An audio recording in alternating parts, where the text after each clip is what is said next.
There we go. Okay. Hi, Shona. Hi, Lena, whenever you get around to your camera.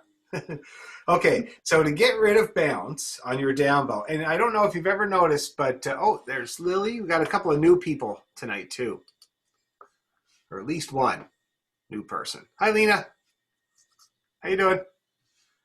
Okay, and there's Lily. Lily is new. Sorry, it's Judy.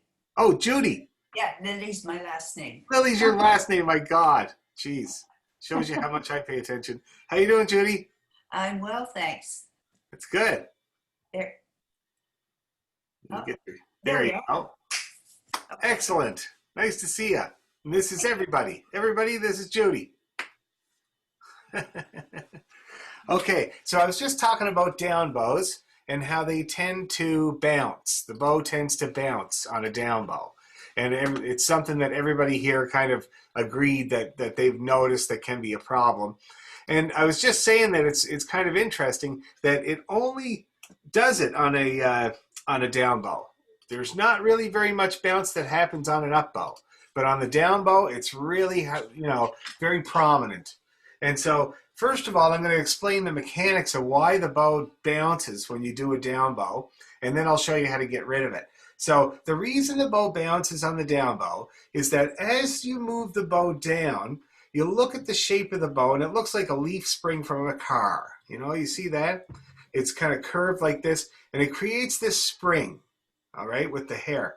So when you move the bow along, you get to the middle of it, and I call that the middle of the trampoline. So it's like where the hair is closest to the stick. You see that?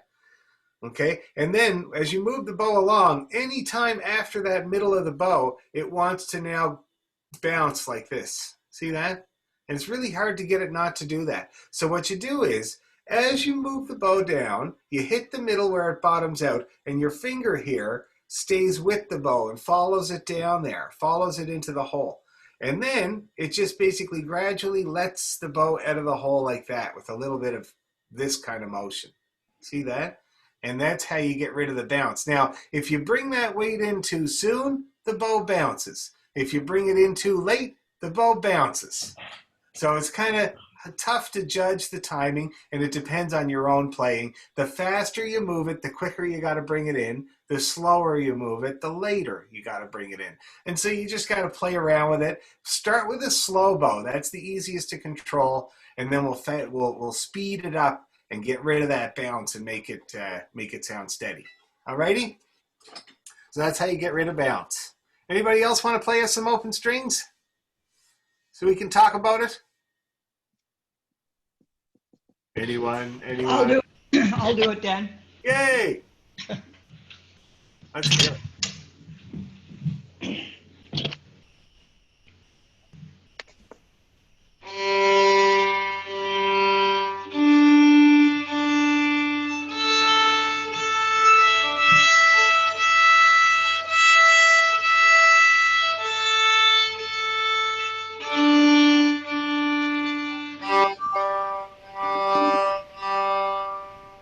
Okay, not too bad. So, and it's hard. The problem with Zoom is sometimes there's little. Have you ever noticed there's little weird sounds and pops and stuff that go along with just regular sound, and so it's hard for me to tell whether you had any of those or not. But I did see that your bow was moving nice and straight, and you had a really good strength of sound. Did you notice that? Mhm. Yeah, the strings were vibrating in a good kind of wide way, giving me lots of sound. So that's really good. With that speed, you got to watch out for the ends. Make sure that you're still straight at the ends and that you turn around nice and clean. And also, you got to watch out for bounce. When you go faster like that, that's when bounce really starts to get pronounced. But that Mhm. sounded pretty good. All Okay. right. Yep. Anybody else? Who else wants to give us some belter open strings? Down and then up on each string starting on G. All right, Judy, let's hear it.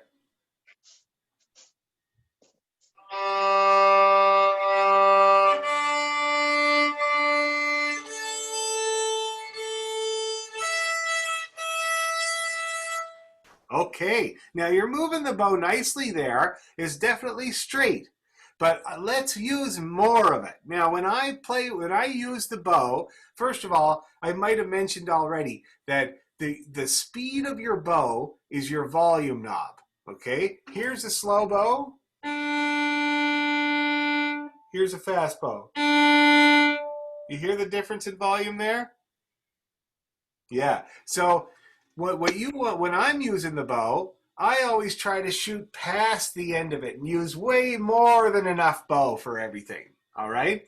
When I look at you doing it, you're doing sort of something that lots of adults do, which is kind of put the brakes on the bow, not like about here. See that? And whenever you put the brakes on, you get the TTC sound in the subway when they put the brakes on, you know? Every time you stop the bow, you get that sound. So you try not to stop it.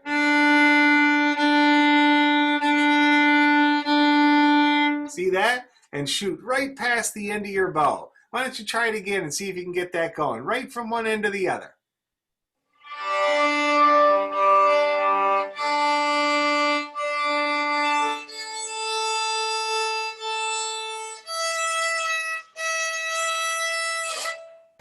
That was way stronger. Did you hear the difference? Not really. Not really? Try it one more time.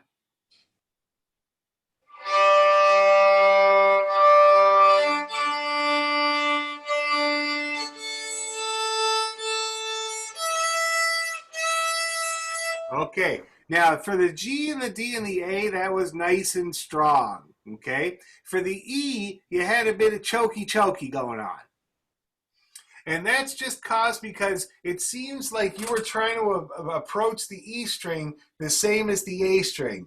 But the E string is actually straight up and down. See that? The A and the D go out to the side, and the G goes up in the air. But the E is actually straight down. All right?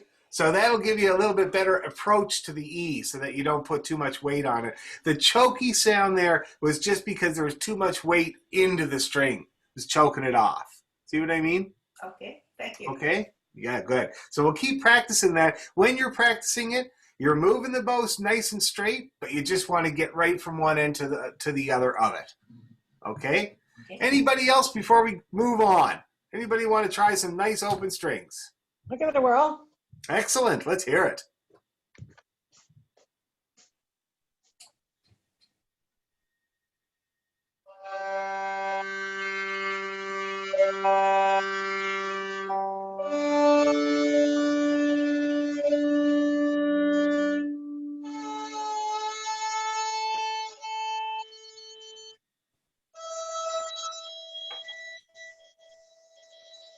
Okay. Now you had some real nice sounds there. Did you notice? If A the bit? A string always has a weird, the A string is my weakest. Now here's what happened with the A string. You when you first started your A string, you had a lot of weight into the string. And so it was choking off the start of that note. And that's why it took about a couple of inches to get the note started. And all you have to do to kind of get rid of that shaky start is to lighten up on it and get moving. Thank you. Okay? Now, can you turn your camera on so I can see you move the bow? See if it's straight or not? Oh, I didn't realize that. Yeah.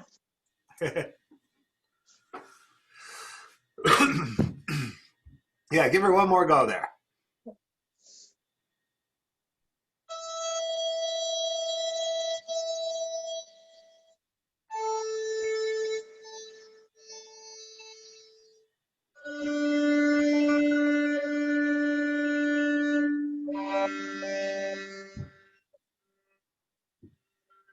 Okay. Now those were really, really nice. That didn't have the choking problem at all. Did you notice the difference? Yeah. Yeah, very nice. So a lighter touch and more motion. And I'm going to tell you, most of the time when I'm having trouble with anything, 90% of the time that's the answer. Lighter touch, more motion. Okay, very good. Anybody else want to give me some open strings before we try anything else? Okay. Yes, Nancy.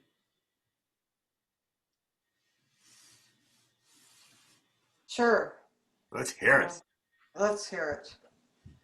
Okay.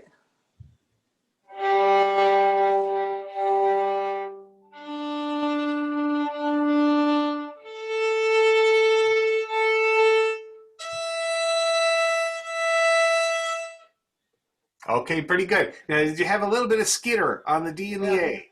I Skitter, can. skitter. So that's what you were talking about before about the bounce and Yep. finding the. Okay. Yeah, and for you, it's kind of like you're going a little too quick for the amount of weight you have on it. Okay. All right. If I were you, I'd slow down just a tiny bit. And okay. All Slow right, down. Okay. just a tiny bit.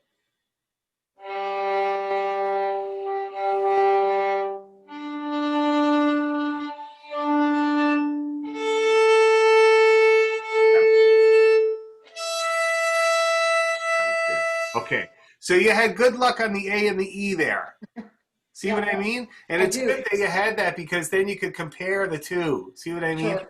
And I- and also your touch for the A string is almost exactly the same as the D string for most fiddles. Like the amount of weight you need on the A, you need a slight tiny bit more for the D, but not much. Now your G, for instance, was Yeah. a little bit weak sounding. Weak. Yeah. Now the Yeah, problem yeah. with the G string is that it's really loose, so it can give you lots of sound, right? And it's easy to move because it's so loose, but it's big and heavy. So you do have to give a little nudge of weight at the very beginning to get it going, kind of like you're Okay. plucking that big string, you know what I mean? All right. And then you follow through and get out of the way, and you should get a nice, true ringing G string. Okay. Okay, right. so keep that in mind. We're going to all try this together. So keep Okay. that in mind. All these things, guys, that I'm talking about, keep it in mind when we try the whole fiddle, okay? And the other thing is, I forgot to mention to Judy, try to keep that right elbow stationary from not moving around at all, okay? Because that kind of contributes to the short bows. Okay, so let's do it. Everybody, we're going to do down and then up, starting on G. We go all the way to E, and then we're going to turn around and go all the way back over to G, because you'll feel that it's a lot different. And I'm also going to do it in time. So that's another thing I wanted to mention that I forgot to mention, is that this exercise is really good to be done in time. So like this, down, up, down, like that, okay? Because it gets you into the habit of doing everything in time. Okay, ready, and 1, up, D, up, A, up, E, up, A again, up, D again, up, and E, up. Okay, pretty good looking bows. And I forgot to mute everybody. That's all right, because it was just open strings. Now, was anybody finished first? A little bit? Okay, so we're going to try it again. This time I think I can get a metronome going, actually, which would be really good. Just a bit of a click track. Yep. Got my iPad here. I'll use my Tunable app.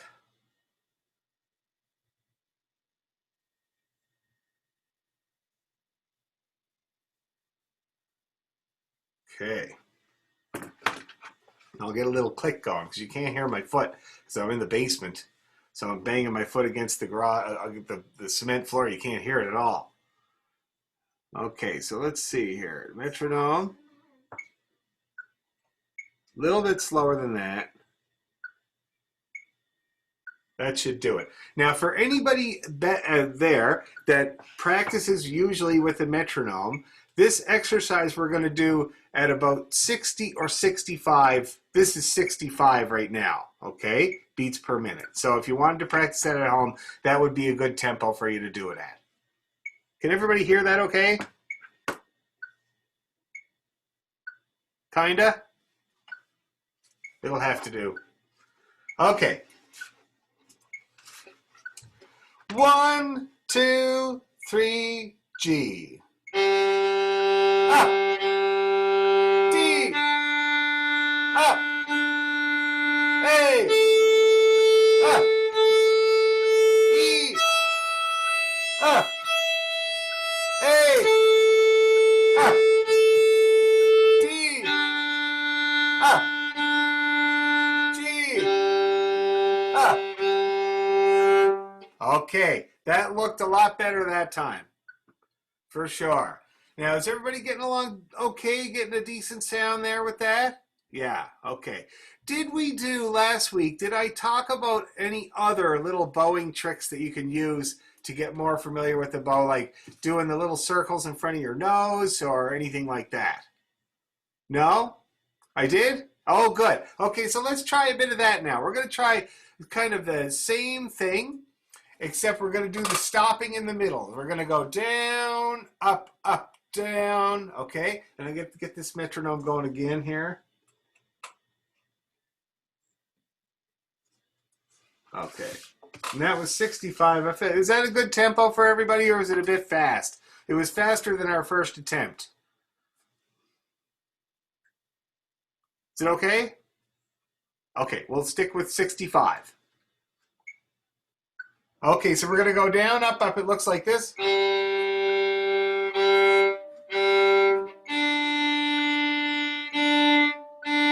Okay? A 1, 2, on the G.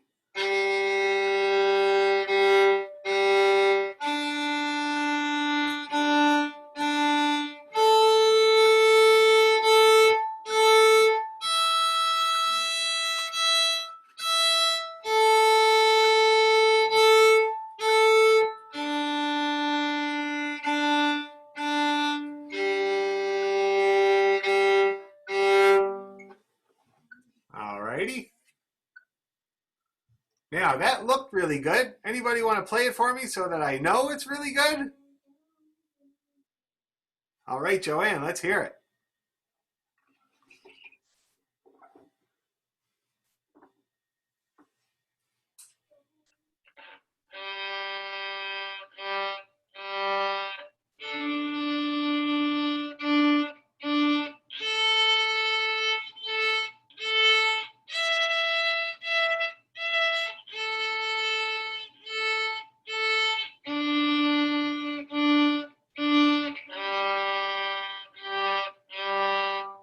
Really good, Joanne. Really good. Couple of things that I saw you fighting a little bit when you were coming around over to the A and then to the E. The angle of your bow was quite drastic at that point. Okay, it was like this. People vary as to which angle they tend toward, but you were doing this thing. Okay. See that? Yep. So, and it's something that a lot of people do when they go over to the high side of the fiddle. They tend to kind of go like this when you don't actually need to. You just got to go like that. Yeah. Other than that, though, I thought you were moving pretty good, and I thought you were stopping very, very well. Okay, thank you. Okay, really good. Anybody else want to give it a try? So I can listen to that bow? Sure, I'll do it. Okay, cool. Wait.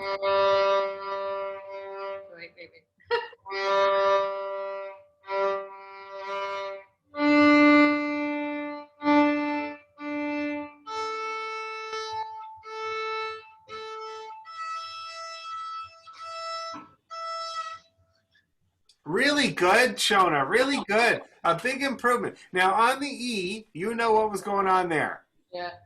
Yeah. No, tell me what. Oh, okay. Too much weight. Too much weight. Okay. Just too much weight overall. And the thing is, the one danger about this exercise, one thing to watch out for, is when you go to stop, sometimes you kind of put in more weight by accident. Okay. Okay? Also, remember when you stop, just like a car, you stop, but the cab keeps going a little bit, and that can dig in as well. Right. Okay? So just keep it light. Anybody else want to try it before we practice it again? Anyone? No? Let's do it again. Turn this metronome on once more.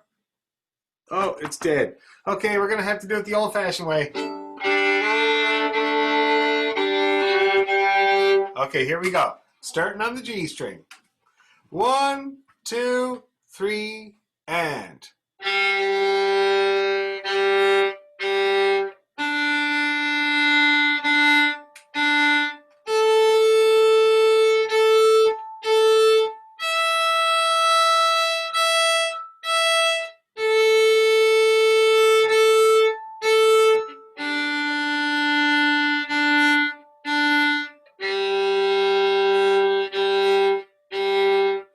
Let's do it again right away, just like that, except better. 1, 2, 3, and.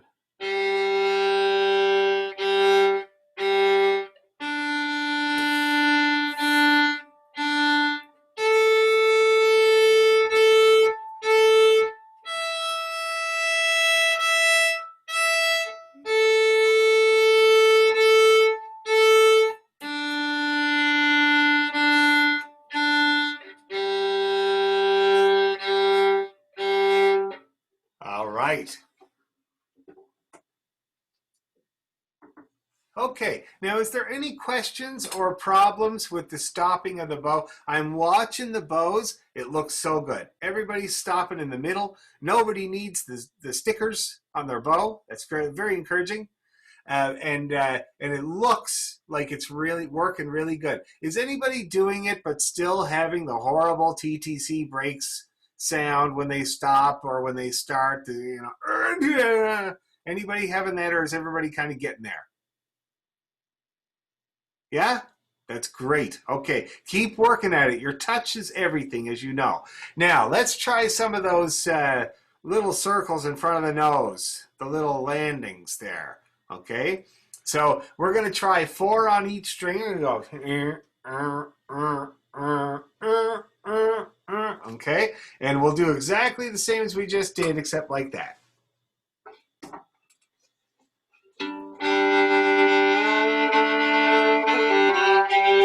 Okay. 1, 2, 3, and.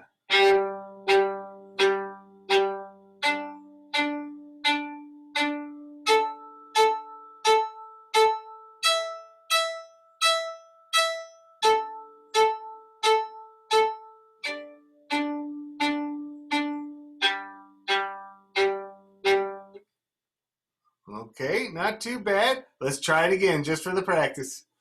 1, 2, 3, and.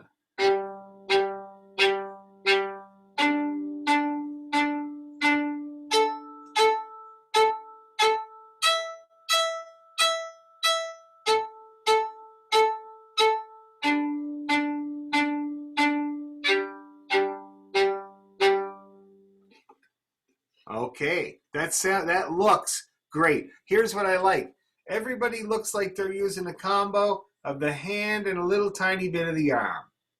And that's really exactly what we should be doing right now. Okay, that's really good. I don't see anybody going like this, which is great. So keep going like that. The only thing I will say, though, going string to string, I did see a couple of instances where the fiddle was moving instead of the bow. Okay? And with this particular exercise, you kind of feel like that's going to be the easy thing to do, because you got this thing going and you can just do that, but it's not going to work out. You want to use this hand to go from string to string like this as much as you can. Remember your bow push-ups, okay? And that's how we go. That's how I go from string to string. Check this out. Here's my E and A look. Bit of a chicken wing there. See that? And here's my G and D look, a straight wrist. See that? Then I crank her back over to the A and the E, crank her back over to the G. And that's how we change strings. That's the easiest way to change strings. Okay, let's try it again. Same thing, except better.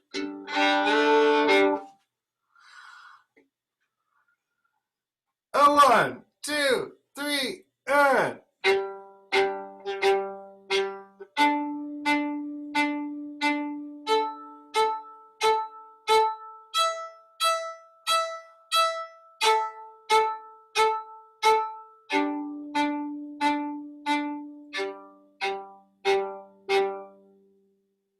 Okay, not bad. Now, does anybody want to give me some of that? I just want to get a sense and see how that's sounding for kind of, most of you. I'm getting a lot of bounce. I don't know if Let- everybody else is getting a lot of bounce. Give it to me there, Sharon. I'll see how it's going. Okay.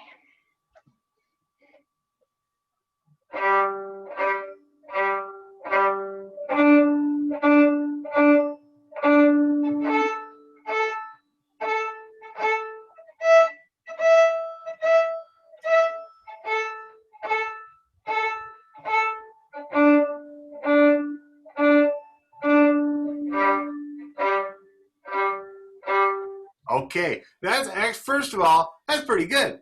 You're getting pretty good little sounds there, little notes. Now, I understand totally what you mean. Now, when I do this exercise, when I get people to do this exercise, I'm trying to get you to let the bow bounce. Except Oh. you're only letting it bounce once, and that's how you're getting your little momentary note. Mm. See what I mean? That's better. Okay. You feel how that's a rhythm? Yeah. Yeah. And that's partly what we're working into our hand here is this kind of rhythm-based kind of touch that you can make these little momentary notes so we can play all those eighth notes. All right? Okay. So that was better. So yeah, you let that bow bounce. You just let it hit the string once and then pick it up. And that was Okay. good. Okay? Anybody else want to give it to me? Sherry? Ready? Lena? Oh, Sherry's going to do it, and then Lena's on deck after that. Good.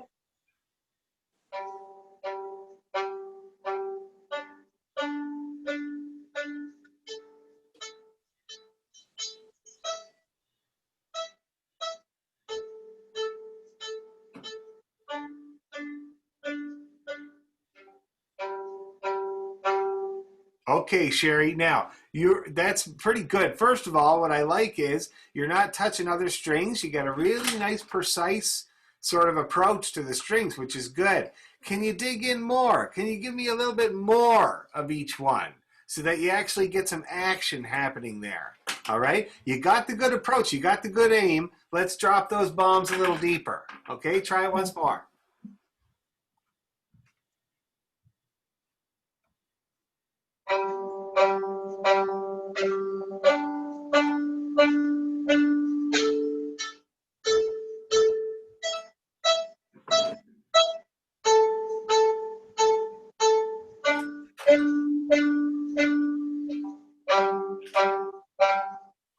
Much better. You hear that?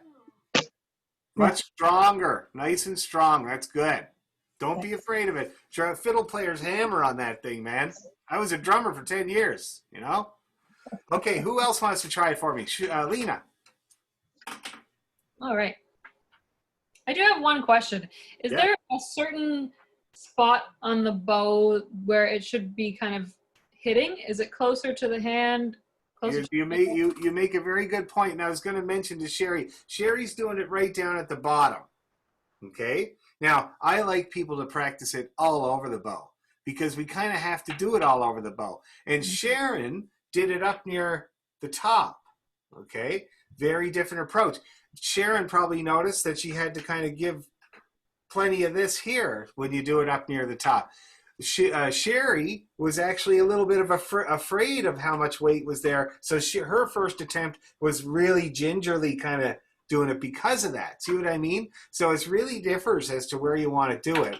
You don't want to do it too close to the frog because, I always say the bottom half of the bow is Yasha Heifetz territory. It's really hard. Like, it's the challenging part of the bow to play in. So most of the time, you just avoid it, I go down there when I need lots of weight. Like, if I'm playing in a loud bar with lots of loud people, I find myself down at this end because it gives me weight.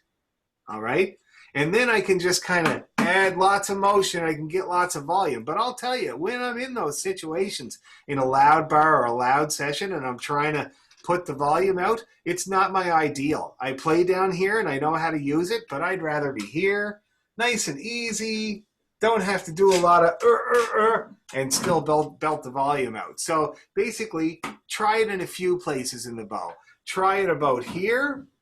Try it in the middle. That's a really bouncy part. And up in the upper third like Sharon was doing. Okay? All three are good. Okay.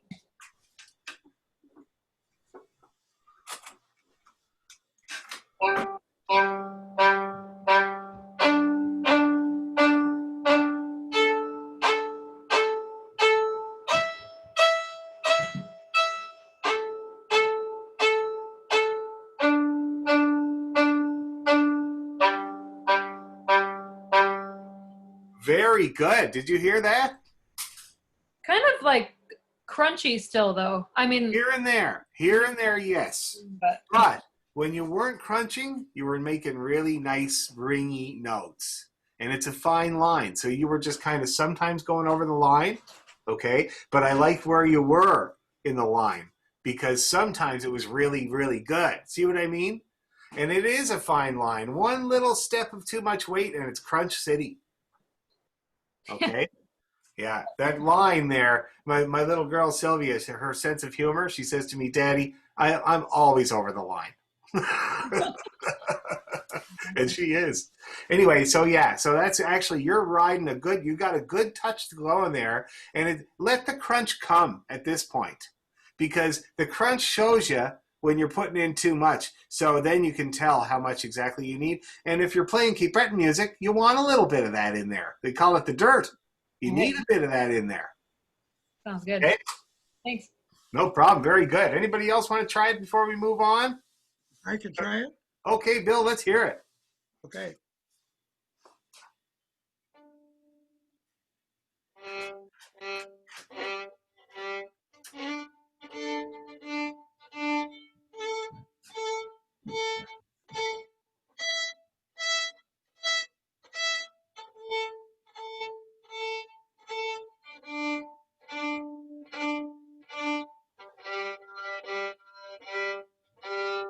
Okay, now pretty good there, Bill. Pretty good quality of note. And you have you're being kind of cautious with your approach. You're also doing it in the upper third of the bow, which is where the empty end of the pickup truck. So if you had a little bit more weight and a little bit more dropping it onto there, it would have gone a little bit easier for you. You would have had to adjust it less. Want to try it and see if that works?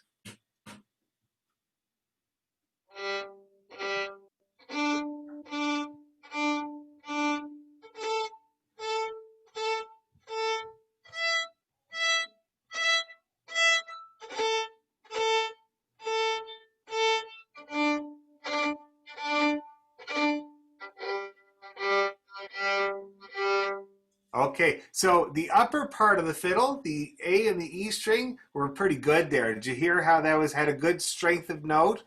And then when you got over to the G, it suffered a little bit because of that choky thing with the G. So keep playing with it until you figure out how much you need to dig in for each of those strings. But you got the right idea. Okay, thank you. Okay? That's great, everybody. Let's try it once more all together. Unless there's anybody else that wants to play it for me, which you're more than welcome, of course. But if not, we'll just get into it. Okay.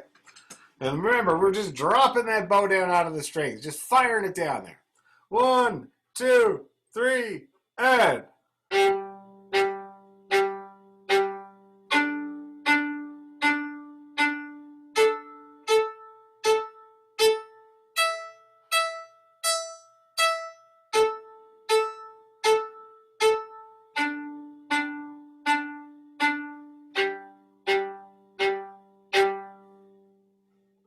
Okay, looking pretty good. Now, we got one other bowing thing I want to talk about, which I've learned from teaching up in Wikwemicong for the Strings Across the Sky group. And it's something that's part of their method for teaching fiddle, and it's called the jiggle. All right?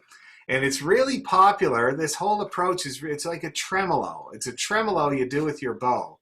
And it's really popular among Métis players and indigenous fiddling, but it's great for regular Scottish and Irish fiddling too, because it's kind of an expanded version of what I do all the time. So up in Wiki, we play Boil the Cabbage Down, and the kids do it. They do it in a few different bowing ways. They do the down, up, up.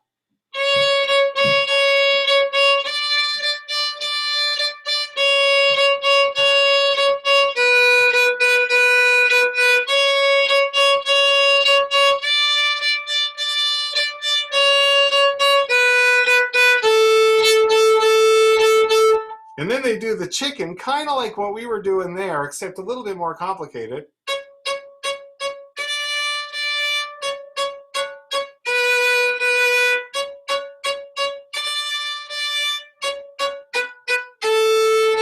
And then they do the jiggle, which is their favorite.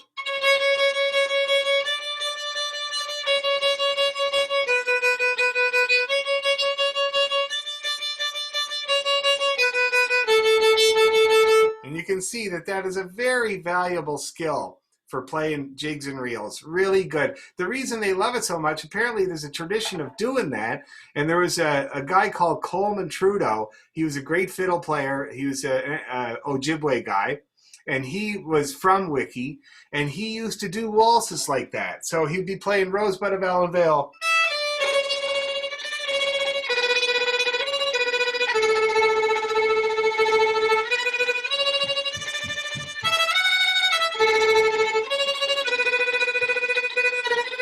See that? It's really cool. Anyway, so that's where I got introduced to it. By watching the kids doing this, just the virtue of just doing that motion seems to be really, really valuable. All right? So the next thing we're going to do is we're going to put the bow on the fiddling sweet spot. And we're going to go like this.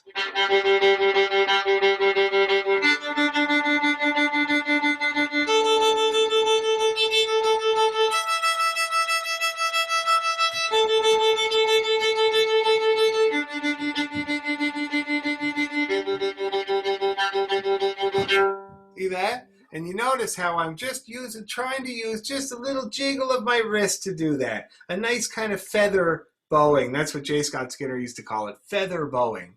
And we're going to do 8 per string. 1, 2, 3, 4, 5, 6, 7, 8. 1, 2, 3, 4, 5. Actually, 2 sets. 2 kind of bars on each string. 1, 2, 3, 4, 5, 6, 7, 8. 1, 2, 3, 4, 5, 6, 7, 8. Next string. Okay. And it's this idea of doing things in time to get your hand starting to get used to moving in time all the time. All right. So we'll start on the G. 2 sets for each string. 1, 2, 3, go. D. A.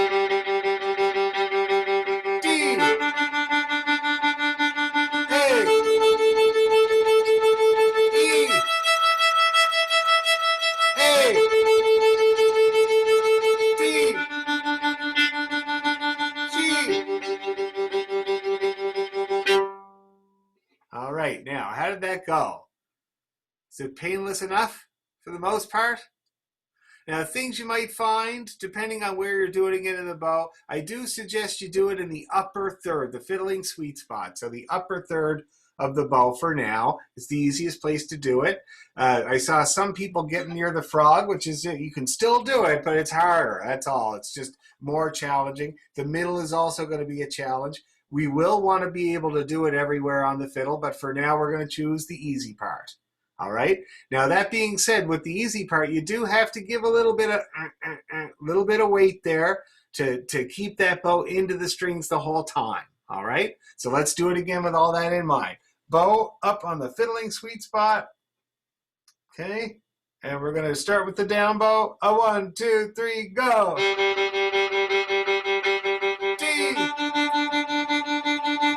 A. E. A. D. G. Okay, cool. Now, is there any questions about the jiggle? I have a question. It seems it's kind of hard to keep enough pressure on it, I find. Yep. Yeah, that's part of the challenge. That's why I say in that part of the bow, you do have to get this finger in the game, and you do have to kind of adjust it. So I'm kind of poking down with this finger when I'm doing that. First of all, you notice how I let my wrist do it, eh? That's one big thing, because as soon as you start to use your arm to do it, all that weight of the arm gets transferred into the bow. So it was hard enough job before. Now you got that whole gigantic piece of meat slapped onto the bow too, and you're trying to do this. So it's much easier to do it from the wrist down. All right. So you just have a loose kind of wrist, and you judge how far you dig into the strings until it kind of sounds, for the most part, good. At this point, that's what you're hoping for. And that means that regardless of how much it's digging in, it's not digging in too much or not enough. That's what you're trying to do. See that? And sometimes when people are working on this, like when they're trying to play a tune up to speed, like this, just like if you look at my right hand,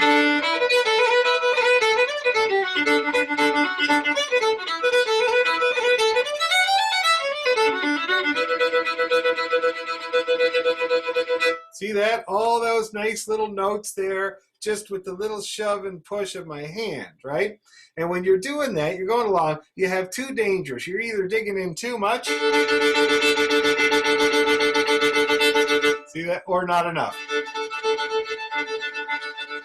Okay? And so you got to adjust what I call Tarzan's rope. All right? So my fingers are hanging down off of my bow hand there, and they're swinging. And that's how I'm doing this jiggle. See that? It's a swinging. So this is Tarzan on his rope. So if Tarzan's rope is too long, he goes to swing to the next tree and his feet dig into the ground, right? And that's what happens when you dig in too much. The rope's too long. If Tarzan's rope is too short, then he just barely skims the surface and it's not enough. See that? So you got to adjust the rope to be the right length so that no matter how Tarzan's swinging, it's still going to sound good. See what I mean? Okay, does that help? Well, we'll see. We'll try it again. Anybody else have a question about that? About jiggling? Shall we just try it again? Let's do it again. So bow on the string, the G string, on the fiddling sweet spot, upper third. Oh, 1, 2, 3, go. G.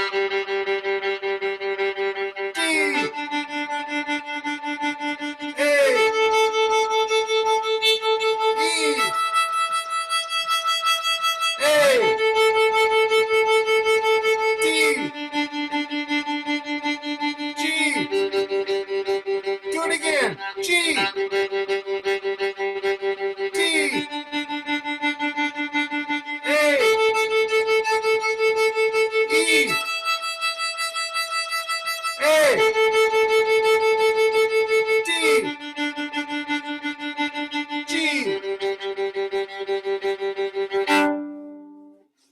Okay, so it looked like everybody started moving a bit more. And again, when you're trying to get the sound happening, motion is everything. So, because here's the other danger that I forgot to mention, which is the failure to move the bow.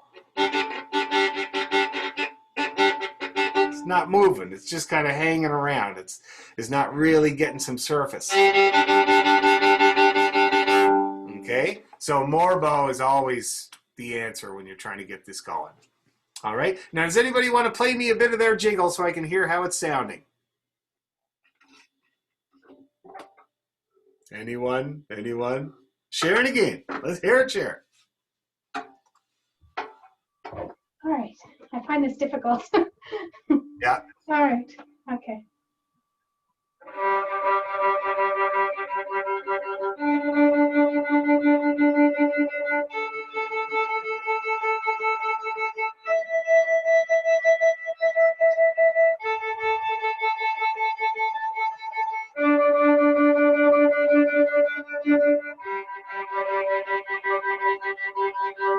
Okay, so first of all, pretty good. You're getting a decent sound there, and it's working. If I were you, I would concentrate on flippy floppy right hand. All right? The way you're doing it now is okay, but it's just a bit stiff, and I think that's what's bothering you. Yeah. Yeah. So when I do it, it's just totally flippy floppy, but it's hard. Oh, that's better. That was better already. Really? Yeah.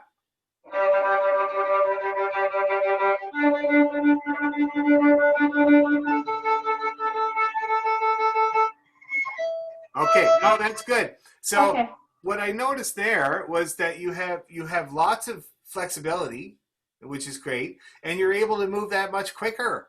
You notice that's the Yeah. advantage. Like, there's no way I can get through a night of jigs and reels without doing it like that because it's so much quicker and easier. So that's the idea. You're going to Okay. have some weird noises and stuff when you're trying to get it going, but you know how to clean that stuff up. Okay.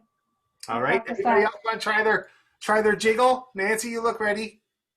Oh, sure. Okay. I have that that stiffness thing happening though. Okay. I know.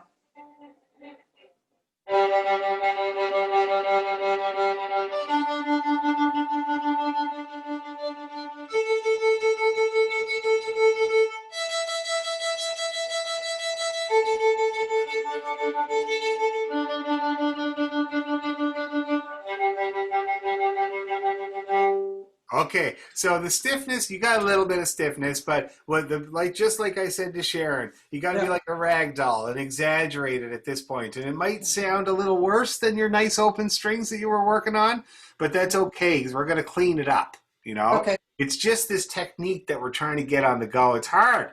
It's really Sure. hard. Yeah. One of the big dangers is that you might think that you're doing it, but it's actually your arm doing it. Yeah. I can see how that could happen. Yeah. Yeah. Because it feels awkward. It is. Right. There's nothing that feels comfy about it, that's for sure. So you want to use the mirror is really Yep. good for that. I remember Sharon when we were working on this, I would put my bow here. Remember that?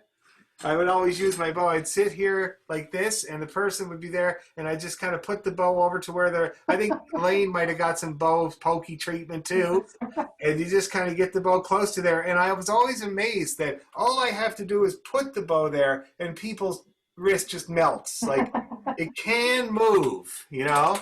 It's just to first of all remind your wrist that it can move, and second of all keep your eye on it because you're so easily fooled.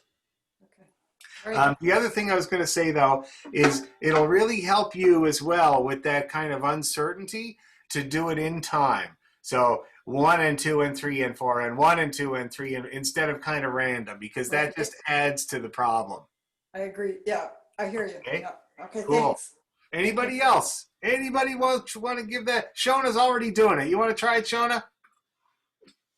Okay. All right.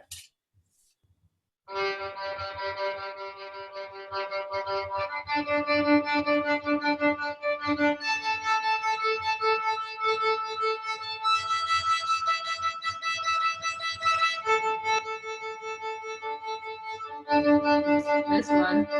Okay. Okay, so now your right arm there, yeah, looked like it was getting pretty stiff there, pretty stiff. And again, just like these other guys, you just got to exaggerate it. You got to let that be a rag doll right now. Okay, and like I said, if you were here with me, I could kind of isolate it for you. But you can use things as well. I had one student, Russ, that was like, he just could not get that wrist to melt. And I had to actually use my wife's tuba stand that has a little curved thing on the bottom that accepts the bottom of the tuba. And it happened to fit his wrist perfectly.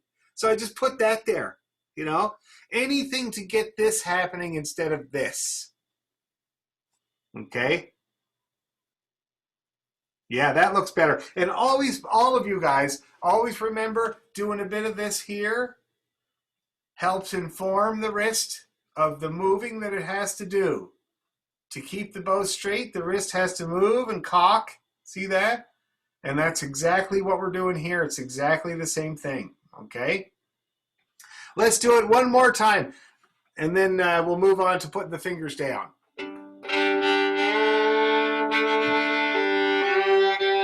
Okay, here we go. Jiggle, jiggle, jiggle, jiggle. 1, 2.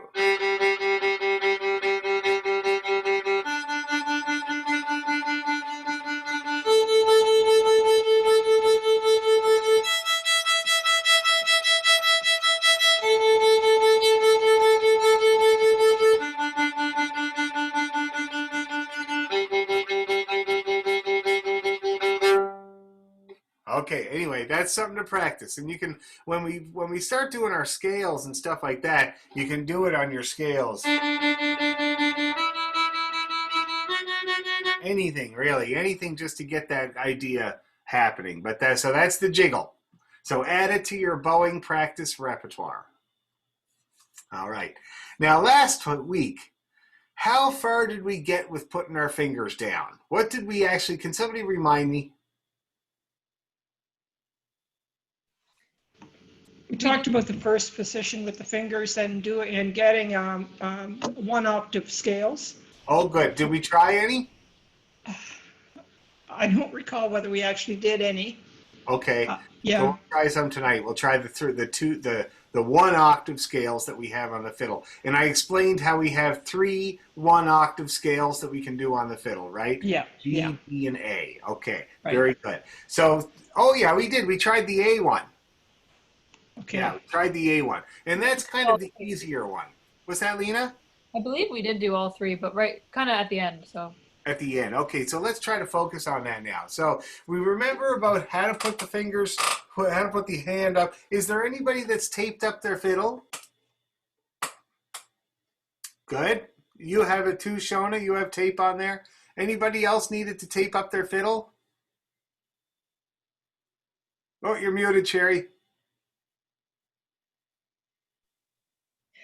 Yeah, I still need to tape it up. I've cut the little pieces and then like getting them through, well, it only sticks halfway. It's just, I'm working on it. Okay, I know the feeling. It is a little bit annoying for sure, especially when you have to do like 25 of them.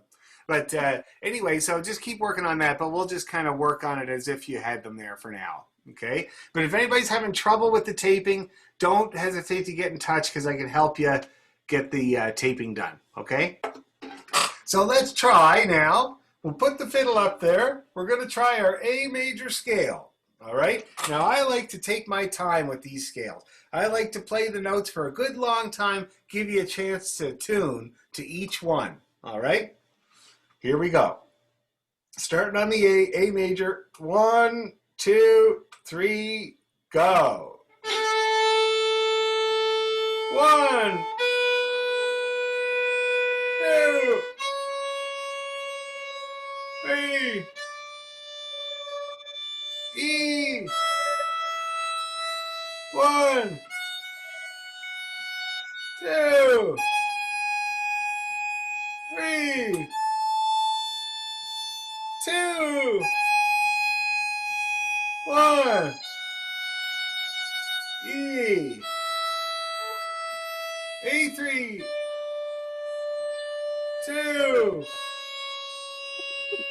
1, and open. Okay. Now, first off, before we do anything else, I saw a few people that had this danger happening here. Okay? And you really want to watch out for that. It makes your job a lot harder, first of all, and it is very uncomfortable on the hand after a while. Okay? And it brings your fingers. Check out what happens to your fingers when you do that. See if I can get closer. Oh, I can do this thing where I spotlight myself. Make it easier for you guys to see. I forgot about that. Spotlight. Okay. So check out what happens to my hand and my fingers when my wrist collapses like that. Watch what happens to the position of them. You see how far back they went there? Really far back, not where they normally go. The other thing that happens is that they go off to the side. So before, they were all hanging right over the string. Now, they're off to the side. See that? So those are two things that make your job harder, and also it becomes really uncomfortable. I know fiddle players that have had to have surgeries because of this collapsed wrist problem, okay? So that's going to help big time. We'll go back to, there we go. Okay. So yeah, so that's one thing I want to warn everybody about. Let's do it again with that in mind, and we'll just go right through, and then I can take questions and we can work on it and make it work. Okay, A major. 1, 2, 3, and 1,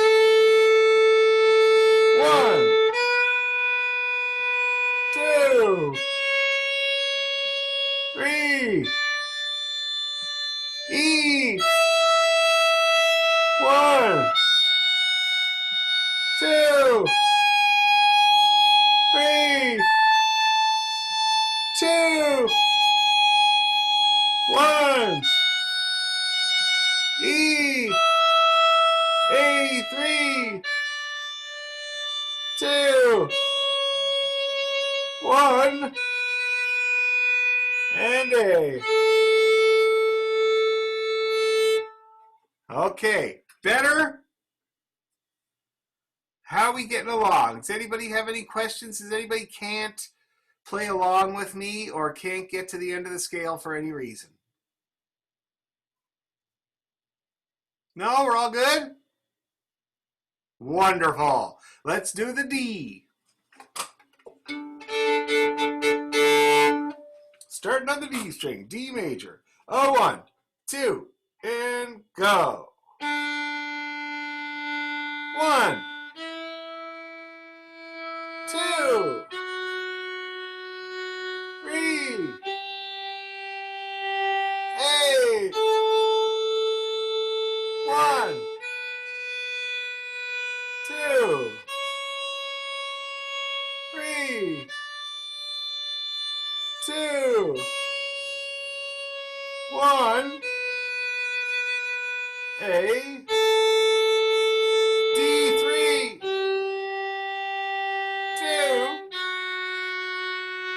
1, and D.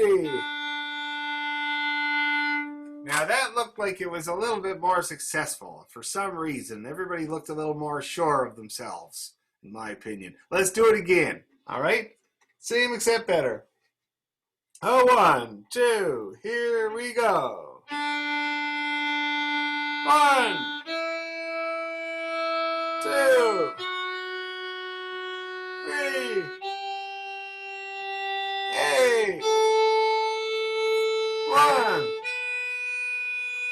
2, 3, 2, 1, A, D3, 2, 1, and D. All right. How we doing? How we feeling? Nancy, how you feeling? I'm feeling squeaky. Squeaky. Yeah. What do you think the cause is? Is it too close to the bridge? Is it touching other strings? Too much weight? It's like golf. There's so many different things to think about that, and one little change can make you start all over again. So this is I'm thinking about my hand and my wrist, like you said, because I do have sometimes trouble with my knuckles and feeling awkward getting my fingers down. So Okay. yeah. All right. Give it a try, yeah. All right.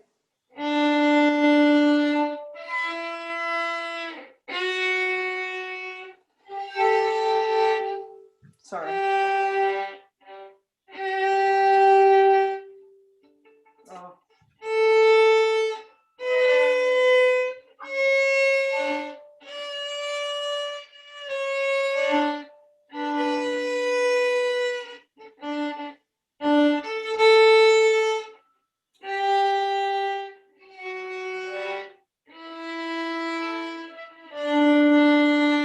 Okay. Now, first of all, you're getting your fingers all in good places. You got a little bit sharp on the A string, but otherwise very good in that way. Okay. Now, most of your squeaks were, I think the first time around, I was watching you, I think you were just too close to the bridge. And also just a little bit of kind of hesitation of the bow. Yeah. Especially on the A string. See that? And that's just Yeah. where you're not really committing. You got to Okay. move that bow and it'll belt out. And remember Okay. what they say in the orchestra, my wife told me, wrong and strong. Well, I like that. Yeah, it's great, eh? Yeah. Okay, so you know what to work on there. Your fingers will. are working fine. It's just your bow. Just Okay. got to be a little bit more comfortable with the bow. Okay, thanks. Okay, anybody else want to give it to me so I can criticize them harshly? No? How about you, Sherry? You want to try it? Okay.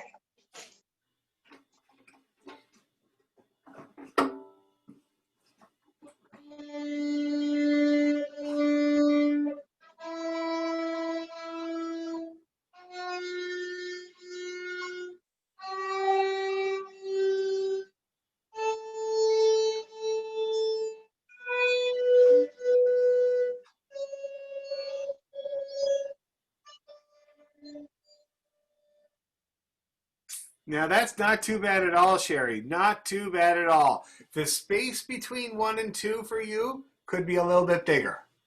Okay. Your 1s were good, both on the D string and on the A string, but the 2s tended to be a little bit flat, which is normal. So you just got to exaggerate that space a little bit more. Great, thanks. Okay, very good though, very good. Anybody else want to try it? It's great when I can hear it, because then I can see if you're getting along good or not. Okay, I will sacrifice myself to this. Good, good. Thanks, Shona. You're welcome. It's a treat for everyone, right?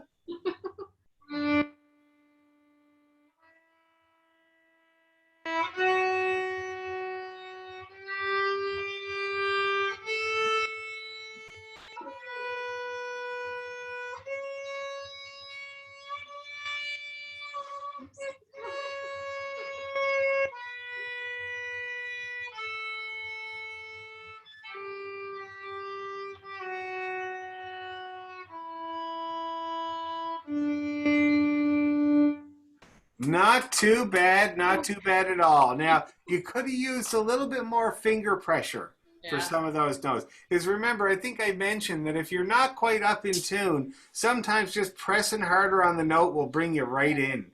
Has anybody noticed that so far this week when they're practicing? Yeah. Because I can tell that I'm not quite. Yeah. And Yeah. so the finger pressure is an instantaneous fix, you know? That's why I say it's the first line of defense. So if you're flat, press harder. If you're still flat, roll your finger forward. If you're still flat, move your finger. If you're still flat, throw the fiddle into the dishwasher or something like that. Okay, so that's your first line of defense. Is just a little bit more finger pressure. Put you right in. That would have done it for you, I'd say, on about 5 occasions there, Shona. Okay, shall we try it once more and then move on to G, the hard one?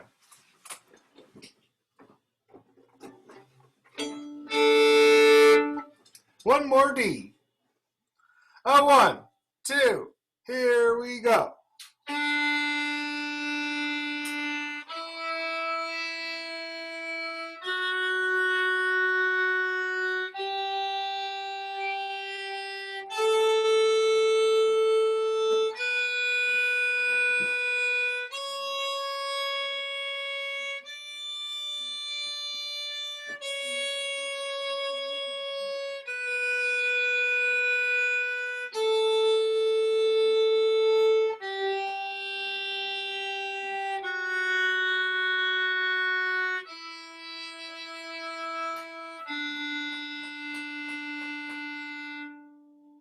All right, feeling good? Okay, let's tackle the big heavy one, G. And remember to put your fingers over to the G string, move that elbow over to your right. Kind of, for some people, it's as far as it can go, so that those fingers hang over the G string on their own, okay? Take half of your work out. Ready, G.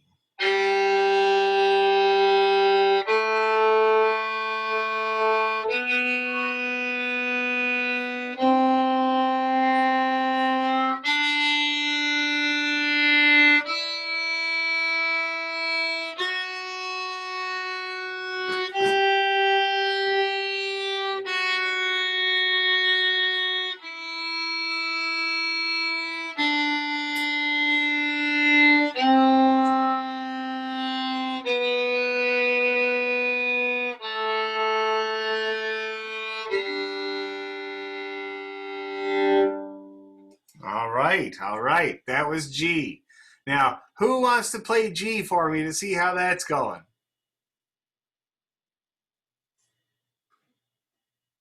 I'll give it a try, Dan. All right, Elaine, you first and then Joanne. And then Okay. Gotcha. Excellent.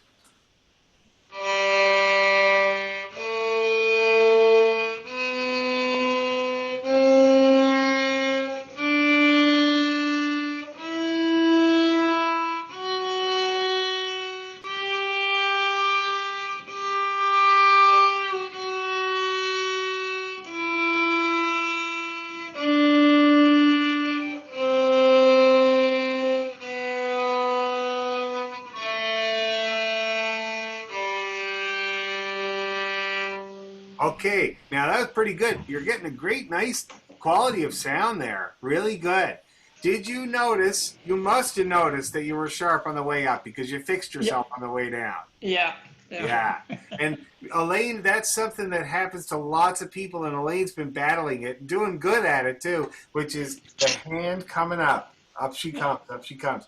One thing that you were doing there before, Elaine, was centering the A before you start. Yeah. Yeah. On the G string, it's a really good idea to center your A, which is the first finger note on the G string, before you start the scale. 2 reasons for that. First of all, it's the first note up from the bottom of the fiddle. So it's quite an important note. What I mean is the open string is our lowest note, and this is the first fingered note above our lowest note that we play. So it's a very fundamental note. The second thing is that it's an A. So if it's in tune, it'll ring out. If it's not in tune, it'll just drop off. Okay? So you can always just look for that ring. Nice, bright, cheery ring. So always a good idea to try that A and then do your scale, and chances are the whole thing is going to go much better.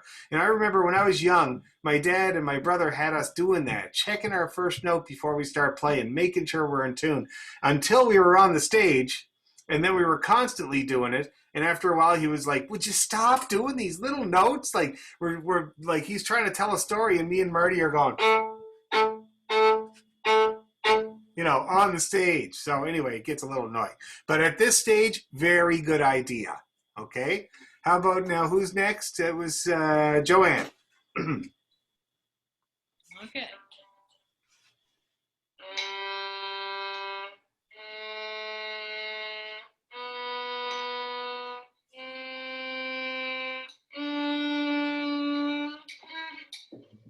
Hit the table, sorry. Yeah.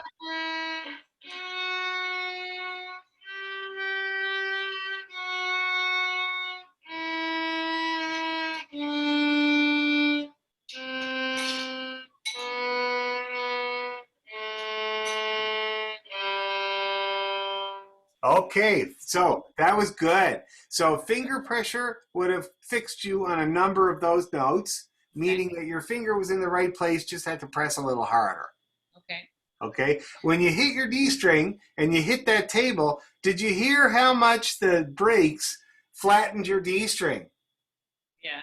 Yeah, I was watching my tuner and it just dropped, and that's because you hit the table, which is basically putting on the brakes of your bow. Yeah. And that's how much it affects your intonation. So even if it's a fingered note, if I slow down drastically, the tuner will just drop like that, okay? So that was kind of a fortunate accident because everybody could see how much that affects it, all right? But finger pressure was your main concern for most of that. A little bit more, you would have been kind of bang on. Okay, thank you. All right, now the last person is Katya. Let's hear it. Katya. Okay.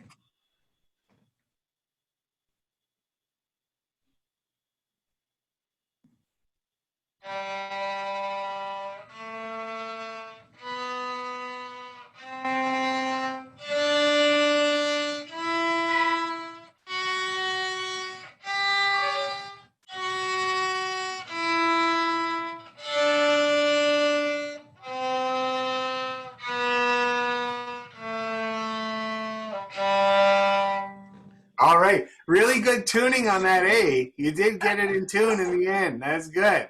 So you had the problem of the hand starting off a little bit too far up the fiddle. Yeah. And you did your best to battle it. I know. And you won on a couple of notes. Yeah. So, but what I really liked about it was that I could hear you tuning. I could hear that you could tell, and you were trying to make a change. And when you're practicing the scales at this point, guys, that's the most important thing for you to do. Don't finish that note unless it's in tune, because your ear has to get a correct message. This is a D in tune. This is a C in tune. So that's what you're doing at this point. Ear training is what we're doing when we're trying to play in tune on the violin. It's a two-pronged approach. First, you train your ear, what the notes are supposed to sound like. Then you train your hand, what it feels like when they're in tune. Okay, right now we're working on the ear. After we get that on the go, the hand will come into it. We're doing a little bit of that with finger pressure. That's one of the things that you notice with the hand when you're in tune is how hard you're pressing. But for the most part, we're trying to train the ear. Okay, very good tuning. Keep it up. Now, last person. Anybody else? One more time. Oh, Judy, you want to give it a try?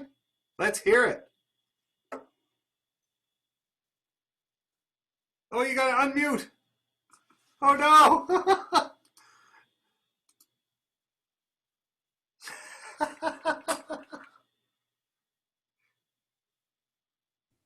Right. Although you could have finished the whole scale and then said it was perfect. You might not have heard it, but it was bang on the money.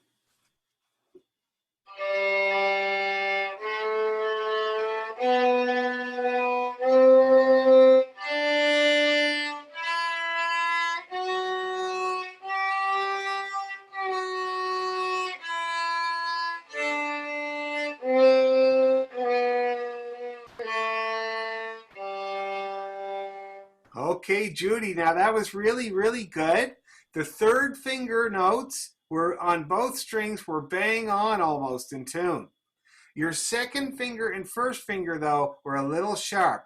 And so what happens there, I've seen it a lot, is, there's a lot of tendencies that I've seen over the years for the left hand. This is one of them was what Katya had, which is the hand, and Elaine battled for a while there, which was the hand chronically coming up the fiddle. That's one thing I've noticed a lot. Another thing I've noticed a lot is that collapsed hand and how it flattens the fiddle and how you can't get the finger pressure in to get it right. Another thing I noticed is that when people put all three fingers down, they shortchange the distance between 1 and 2, meaning that their 1s are in tune, but their 2s and 3s are flat. But Judy here has the one where the fingers bunch up towards the 3. Okay? And so your 3 on both strings was really, really good. But the 2 and the 1 were sharp of it. You see that? Yeah. So you want to spread that hand. But when I say spread that hand, it can mean two things. It can mean spread it from the 1 or spread it from the 3. And so I want you to do the latter. Okay, does that make sense? Yeah. It's always good to notice your tendencies of your left hand, whether you're a creeper upper or a not enough pressurer or a too far backer, or you don't move your hand from string to string. If you notice these tendencies, then you have a chance of correcting them, okay? So let's try G major one more time, guys, with all those changes that I blabbed on about. A 1, 2, G, go. 1, 2. Oh, everybody, sorry.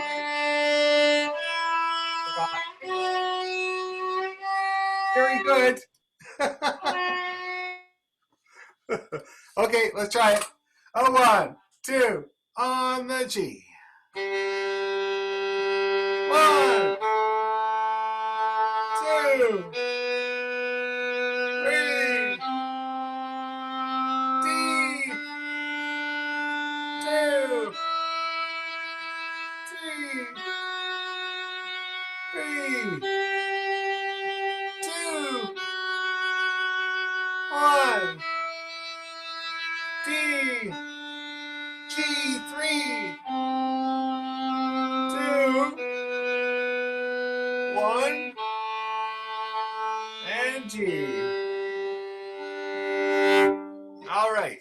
That go better for everybody? Hope so. That's great.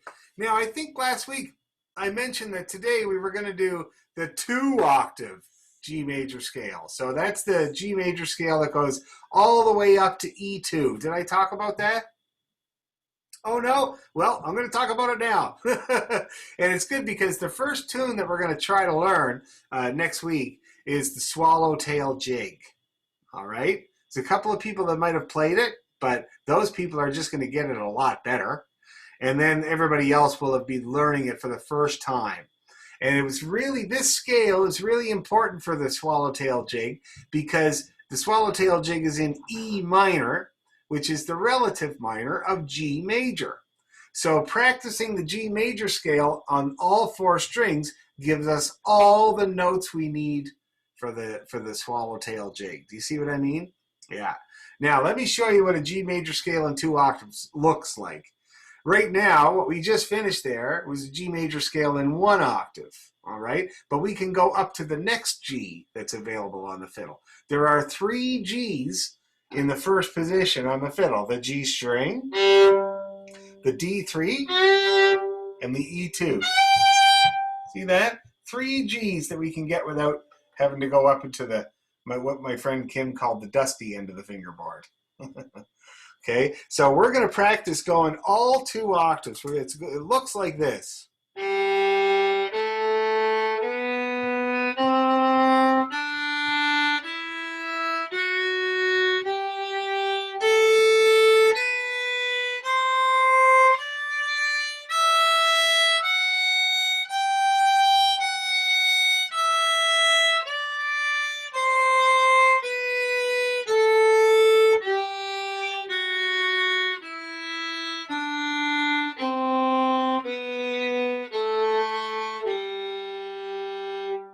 And that's the G major scale in 2 octaves. See that?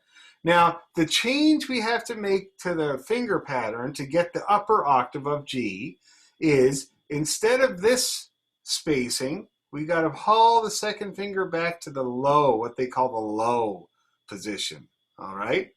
Or they call the close position because it's close to the 1. So that's the second finger where it normally goes, and this is the second finger in the close or low position. We also have to do that to get the G on the top of the scale. E2 in the low position is a G natural. See that? If I played it where it usually goes, that's actually a G sharp. See that? But we want a G natural, so we got to haul it back here. And this is the first change we make to regular old first position. All right, this is the first change we're making. We're making that 2 go from where it usually goes over to here. Okay, so that's how we play the G major scale. We start on G, and then instead of stopping at D3 and coming back down, we're going to keep going. And we're going to play that second finger close on the A string, the D, the third finger, in the normal place it usually goes. On the E string, we're going to go E, first finger F sharp, second finger G, natural.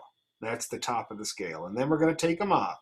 F sharp, E, D, move the 2, low 2, that's a C natural, B, A, and then the rest we know. Okay, is that clear? Clear as mud? Can we give it a try? What's the worst that can happen, right?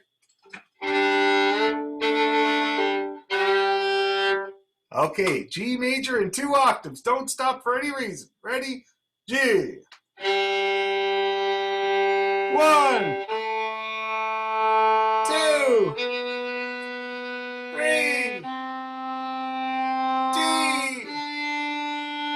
1, 2, 3. Okay, open A. 1, low 2, 3, E, 1, low 2, back to the 1, open E, A3, low 2, 1, open A, D3, regular 2, 1, D, G3, 2, 1, and nothing. Now, that looked like it was okay. How did we do? Anybody have any problems or difficulty? I mean, probably. Any questions or anything like that? Comments, concerns? Yeah, Sherry? It was actually a lot easier than I thought. That's great. Excellent. Yeah. Cool. Anybody else have any exaltations like that? Yes, Judy. What key did you call that? G major. And that would be 1 sharp? Correct. Okay. And that's why we have to pull that finger back, because we don't want to play G sharp. We got to play G natural. We don't want to play C sharp. We have to play C natural. See that? So yeah, G major and E minor have 1 sharp, and it's F sharp. Very good. Any And- other? Yes, Could you explain a little bit what a relative minor scale means? absolutely. Each major key has a relative minor. The relative minor is the minor scale that has the same key signature as the major scale. Okay? So basically, for G, G's relative minor is E minor. So if you start a scale with exactly the same finger pattern as I just talked about, that low 2 and all that stuff, except now I'm going to start it on an E instead of on a G, it's going to give me a minor scale. Watch this. So I'll do it back to back. Here's the G major scale.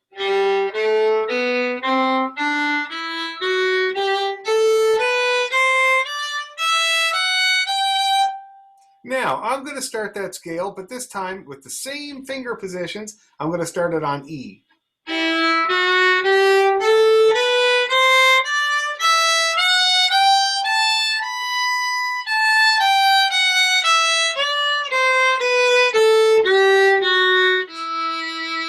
You hear how that changed? You hear how it became minor? Yeah. And so it's just kind of a relationship that they noticed, that if you use the same key signature as another key and started on a different note, and they figured out the formula for which note to start on, then you get the minor scale. See what I mean? So for us, with the fiddle keys, G and E, so G major and E minor are relatives. D major and B minor are relatives. That's Bob minor. And dog. Dog and Bob minor. Dog major and Bob minor. They're relatives. Same key signature. And actually, there's so many D tunes, D major tunes, that when it goes to the second part, they go to B minor. See that? Because it's such an easy, neat, nice relationship.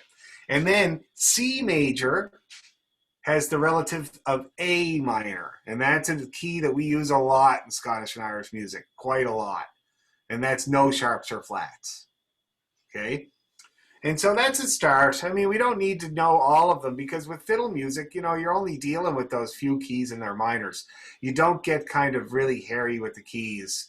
So that's kind of all you need to know. The way that it helps, though, is that you see that key signature and the first note and the last note, and you see, oh, okay, I know I'm in G. And you don't have to work it all out. You just remember what it looks like.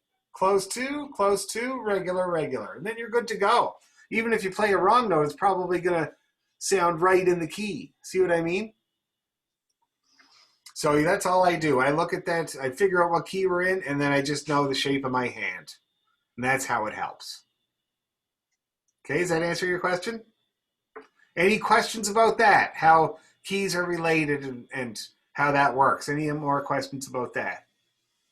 If they get too in-depth, I can always just consult with my wife, who has 2 degrees in music and taught theory at university for 2 years. Okay, great. So that's the G major in 2 octaves. Shall we try it again? I'd say we should. I gotta keep my eye on the time too. See it? Can't let the kids stay up all night. Let's see how we're doing. Oh, we're doing good. Okay. Full screen. Here we go. G major in 2 octaves. Oh, 1, 2. Here we go. 1, 2.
Okay, cool. So now, that looked like it went really good. And Sherry had forgotten to mute her microphone, and there was one note where you, that's okay because I was actually covering you up most of the time. Zoom does this thing where it's like battle of the volumes, you know? And I know this because of having Zoom hangout meetings with my family. So it's like the battle of the volumes towards the microphone. So if I get close enough, I can outdo you. Now, you came through when we were playing F sharp, and you were bang on the money. Just to let you know. So that's G major in 2 octaves. Is that starting to feel a little bit more comfortable for everybody? That's great. Now, the last thing I want to talk about before we're done is the arpeggio. Has anybody ever heard of an arpeggio? It's not a type of pasta. Yeah? So the arpeggio for a key is the first note, the third note, the fifth note of the scale. All right? They also call it a triad. The piano players call it a triad because they play all 3 of those notes at the same time. Okay? And it makes a chord for whatever key you're in. So if you were in the key of G and you wanted to play a G chord or a G triad, you'd be playing the G, the B, and the D. That's the G major triad. The first, the third, and the fifth notes of the scale. Now, for fiddle players, we can't play more than 2 notes at the same time, unfortunately, unless we do the thing that Robert Plant did and like loosen the bow and put it all over the whole 4 strings and then tighten it back up again. Then you're playing all 4 at once, but I would not suggest that right there. So we have to play triads broken, or they call them arpeggios. So that means we play 1 note at a time. So for the key of G, we're playing G, B, D, and then the top octave G again.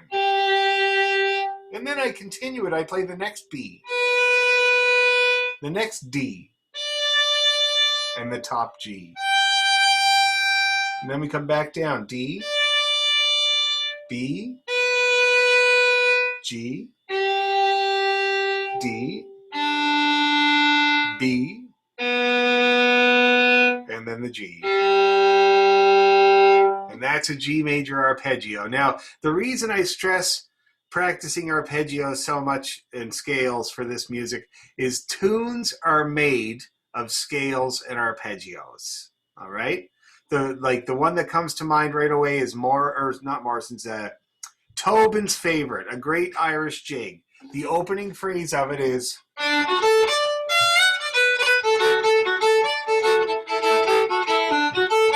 see that? That was a great big D major arpeggio there.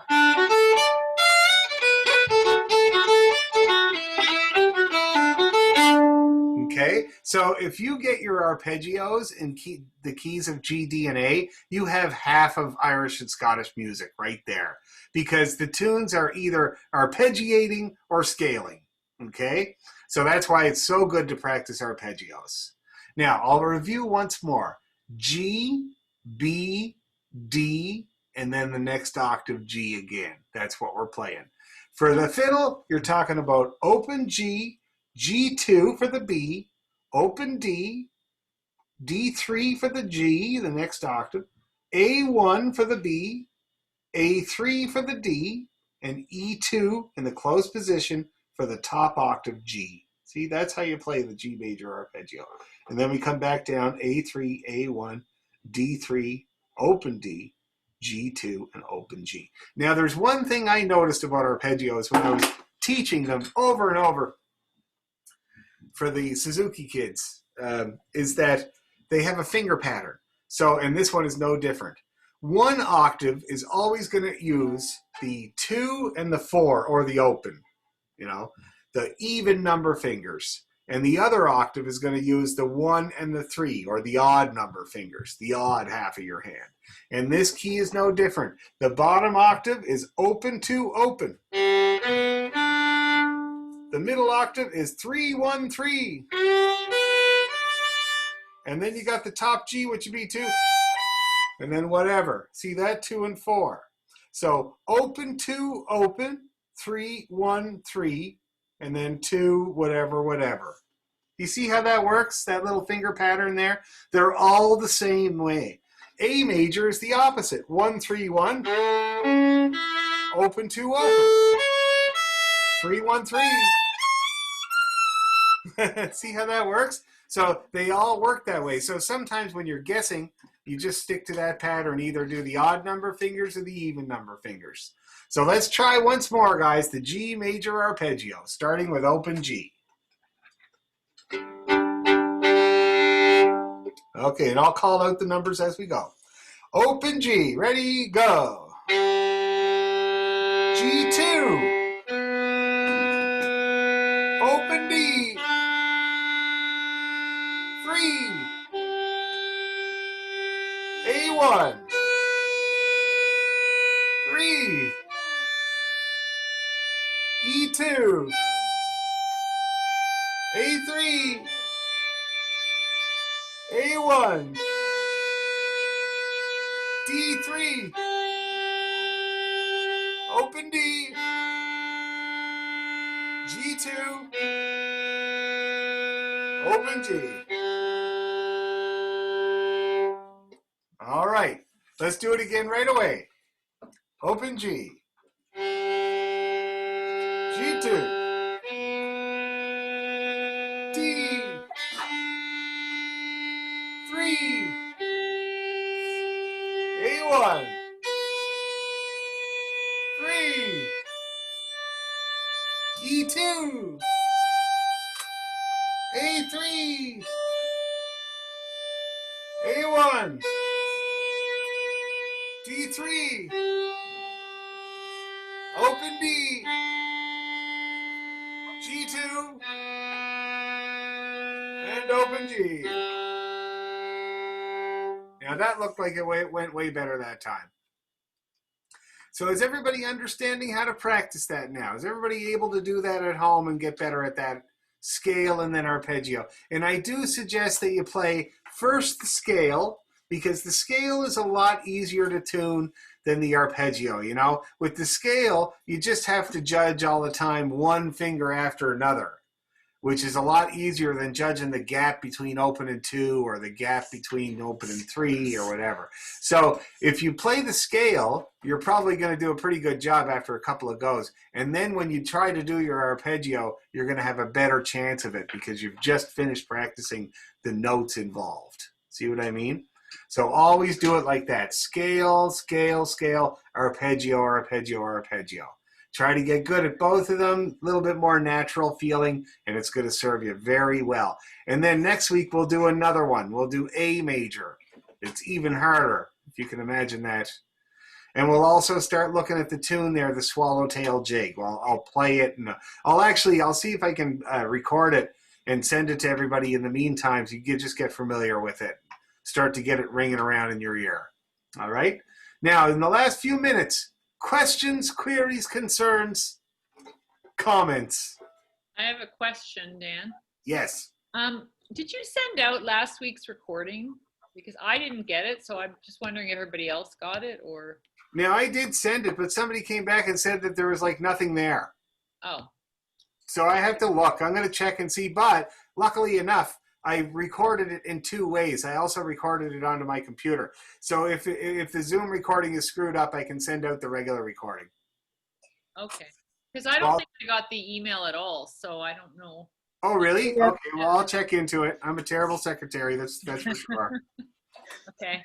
Any other questions or concerns? Anything? Yep.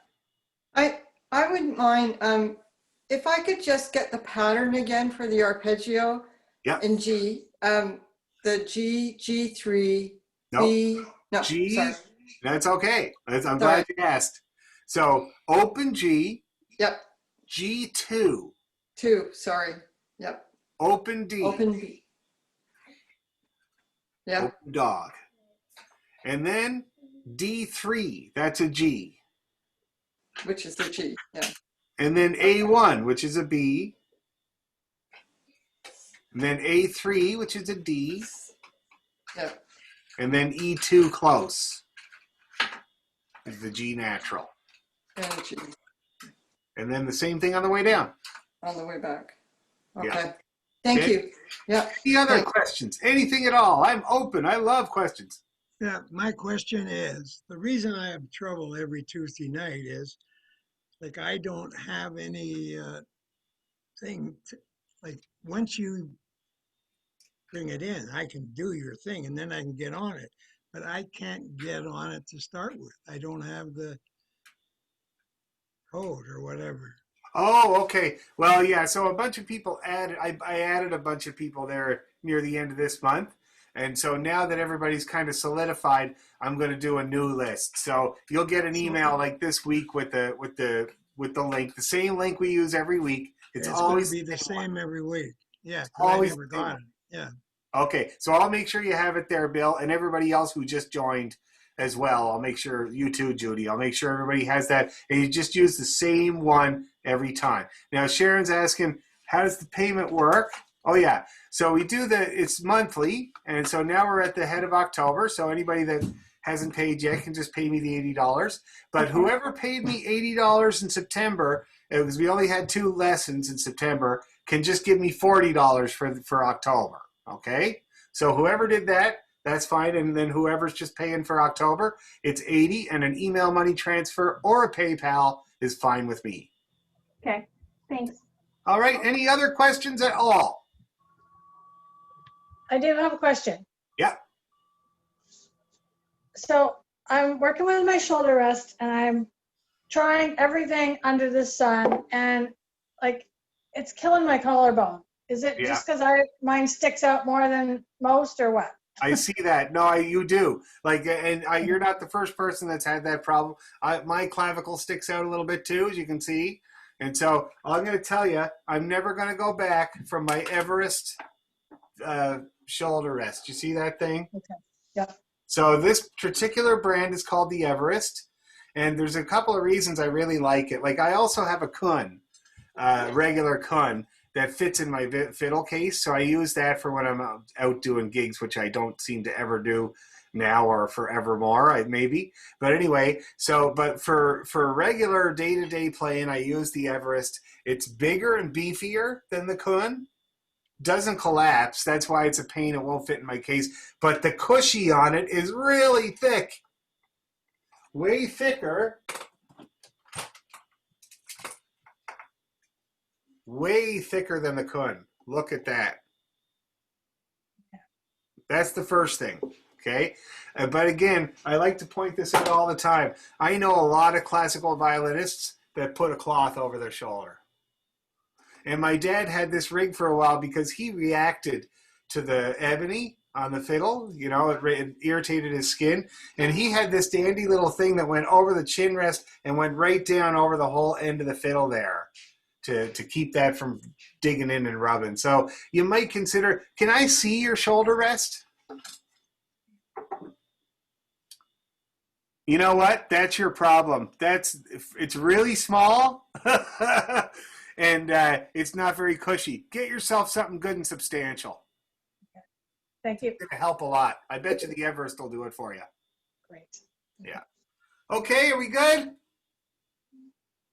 Excellent. So you guys are going to practice those scales, the arpeggios, and the jiggle, and the bowing patterns. Have fun doing the bowing patterns on the scales. That's what's really good to do. Ya da da da da da ya da da da da da da da yaga daga daga daga daga daga. Do all that stuff, and then we'll get a tune happening next week. Okay? Thanks a million, guys. All right. Happy Thanksgiving. You too. Nighty night.